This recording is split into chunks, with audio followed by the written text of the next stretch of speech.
తెలంగాణ అసెంబ్లీలో బీఆర్ఎస్ వాయిదా తీర్మానానికి పట్టుబట్టింది. ఫార్ములా ఈ రేస్ పై చర్చకు బీఆర్ఎస్ వాయిదా తీర్మానం కోరుతోంది. ఈ చర్చ కోసం బీఆర్ఎస్ ఎమ్మెల్యేలందరూ కూడా పట్టుబట్టబోతున్నారు.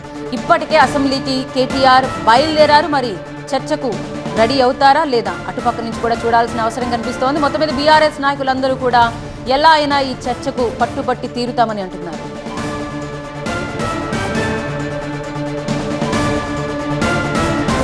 సో తెలంగాణ అసెంబ్లీలో బీఆర్ఎస్ వాయిదా తీర్మానం కోరబోతోంది.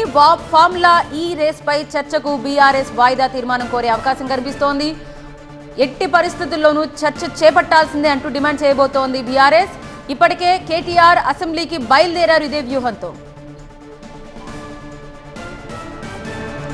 సో ప్రస్తుతం ఇదే విషయమే మాట్లాడదాం. మా చీఫ్ రిపోర్టర్ రాకేష్ ప్రస్తుతం లైవ్ లో అందుబాటులో ఉన్నారు. రాకేష్, వారైతే మాత్రం చర్చ జరపాల్సిందే అంటున్నారు బీఆర్ఎస్ వైపు నుంచి, కానీ ఇక్కడ మాత్రం చర్చ చేపట్టాల్సిన అవసరం లేదన్నట్టుగా ధోరణి కనిపిస్తోంది ఆ ప్రభుత్వం వైపు నుంచి. ఇప్పుడు ఏం జరగబోతోంది? ఒకవేళ వాళ్ళు ఒప్పుకోకపోతే అసెంబ్లీ సమావేశాలు ఎలా జరగబోతున్నాయి? ఏమైనా హింట్ ఉందా?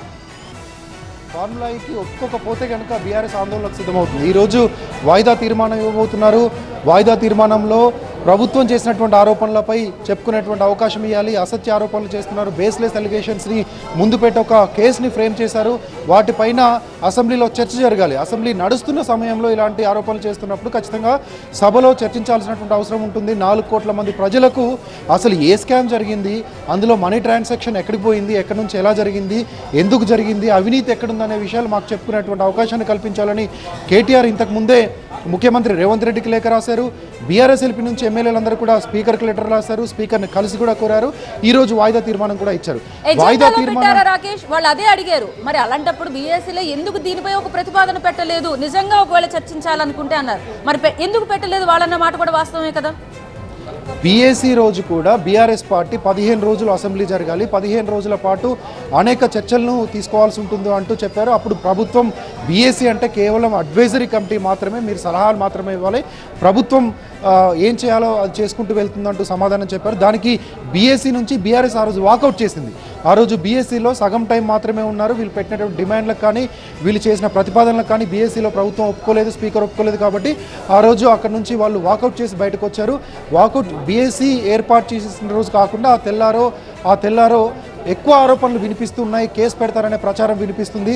అప్పటికీ పెద్దగా ఫార్ములా ఈ కేసు బుక్ చేస్తారనో, ఫార్ములా ఈ ఎఫ్ఐఆర్ నమోదవుతుందన్న ప్రచారం లేదు. కాబట్టి బీఆర్ఎస్ వాళ్ళు సైలెంట్గా ఉన్నారనేది ఆ నేతలు చెప్తున్నారు.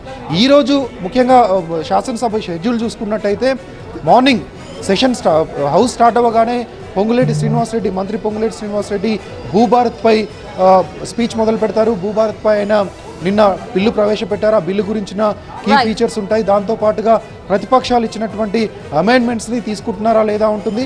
ఆ తర్వాత రైతు భరోసాపై షార్ట్ డిస్కషన్ ఉంది. కాబట్టి వాయిదా తీర్మానం, ఇటు బీజేపీ కూడా నిరుద్యోగ సమస్యపై, నిరుద్యోగ భృతిపై వాయిదా తీర్మానం ఇచ్చింది. వాయిదా తీర్మానాలను యాక్సెప్ట్ చేసే పరిస్థితి లేదు. ఒకవేళ వాయిదా తీర్మానం రిజెక్ట్ చేస్తే, ఫార్ములా ఈ పైన ప్రభుత్వం చర్చకు యాక్సెప్ట్ చేయకపోతే బీఆర్ఎస్ అక్కడే ఆందోళనకు సిద్ధమవుతుంది. అసెంబ్లీలోనే నిరసన చెప్పాలి, అసెంబ్లీలో ఆందోళన చేయాలనేది తెలుస్తుంది.